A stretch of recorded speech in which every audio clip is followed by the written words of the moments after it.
Hello everyone. So in this video we are going to see about the Singapore tax issue. So you may get this error that the document you submitted is not an accepted document type. So to solve this issue you can do two ways. So the first way is you set that you don't need any 3T for this tax, so you set no, and if you need any 3T then you need to follow this way.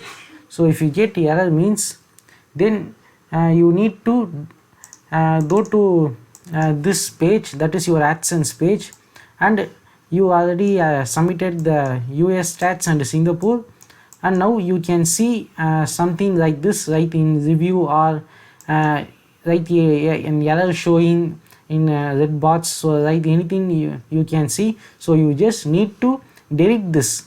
So I already deleted, so I get this image from Doodle and showing you. So you need to delete this tax info. So after deleted you just refresh the page. So now I show my tax info. So now you can see there is no error in the page. So there is no error, and there is no any documents sent, and the tax TT is yes. So for the first time I gave yes, so it shows the data from the first time we given. So if you want to update means you can update the tax.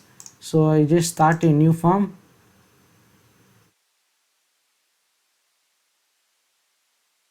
So the same thing I given for the first time. So individual no, and tax yes, and India, and in the document you can see nothing I just given. So nothing is given. So now the tax problem is solved. So you just need to delete this, and after you can see your first time data will be shown here. So for first time I given yes, so it will shown like this. You can also update your tax info. So deleting this one is enough. So this may be a bug or any error in AdSense. So now it is not showing any error. So if you find this video useful, like this video and subscribe to the channel.